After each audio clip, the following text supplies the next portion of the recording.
Hey, it's Michael Soul, also known as Tiny, with the market outlook for the week of January 27th, 2014.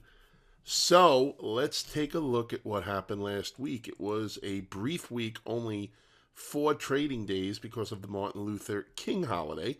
So the first 2 days you could see, hey, look, we didn't really get good closes, but at least we traded higher than the previous day. This is on the broad market, all right?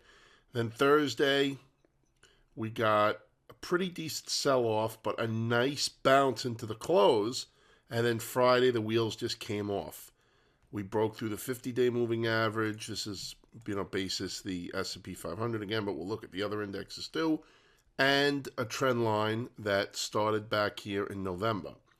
So now you can see this level I have up here. This is the Fibonacci retracement off of the October lows, 177.14. That would be the next level to watch on the S&P. Let's go through the indexes, and then I'll talk about what I think is going on here in the market.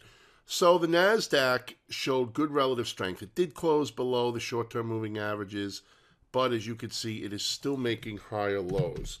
The Russell, closed lower through the 10 and the 20 and right on top of the 50-day. That's one to watch. And the mid-caps closed below the 50-day. They got smacked. Okay, so that's something to watch. We have a nice congestion area here. Could come in as potential support.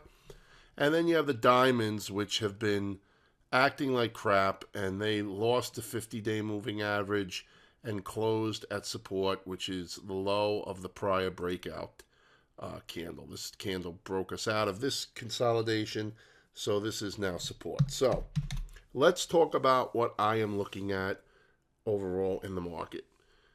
I am not staring here or sitting here just mumbling, it's a bull market, it's a bull market, it's a bull market. But it's a bull market, okay? We are still in a very strong uptrend. There was some minor short-term technical damage done, but there's no way we were going to go up forever. I've been talking about that I believed a pullback was looming around the corner. Now, I thought the Dow would hit a new high before that happened, and it did not. Okay? Now, the question is this going to be the pullback?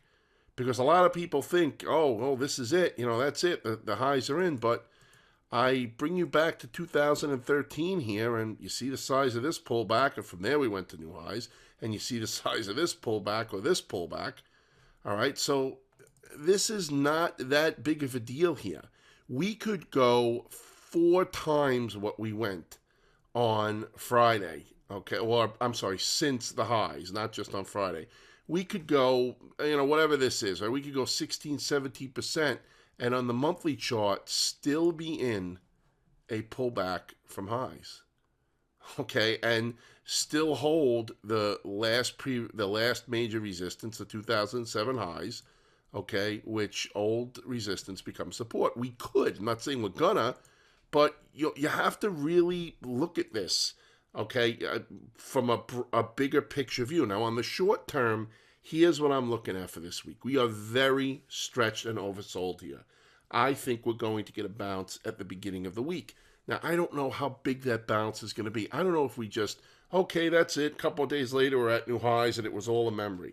Could that be possible? Yeah, it could be. I don't know if it's going to be. All right. But the point is, I want to watch the next bounce. If this bounce comes and it's lame, if there's not good volume, if there's not good leadership, if the breath is kind of sucky, if the candles are patterning up not nice, in other words, with little dojis, and we try to rally and we get shoved down and leave those topping tails, then I'm going to be watching for more downside. I'm going to be looking to short and get on board and watch for next support points. But if we get a sharp bounce and then we go sideways, that puts us in a different setup. That puts us in watching the consolidation and see which way that breaks. But look, I don't know if we bounce early in the early this coming week or not, but we're going to bounce, in my opinion, sooner than later. I hope you don't think, and hope is a bad word, but I hope you don't think we're going to go straight down. Could we? It's an extremely small chance that we go straight down here. Okay, but that also doesn't mean that we have to bounce. It just looks like we're so stretched here that we should get something, even if it's one day, maybe one day, couple of days, whatever it is. We should get some sort of bounce here, and I'm looking for it early in the week, and then from there, I want to see where we go. I want to see who steps up, who steps in from there, the buyers or the sellers. Okay? Any questions, you can always write me at tiny@stockmarkettransx.com. For more detail on the indexes, sectors, and the chance for you to come and bring your questions, join Paul Schatz and I for our weekly Sunday night strategy session. I will leave the link in the description box underneath. And I hope to see you there. Sunday nights, 8 o'clock. It is free to attend. All you need to do is register. All right? Any questions or comments, like I said, you can email me, and I will talk to you in next week's video or through the daily newsletter or morning email.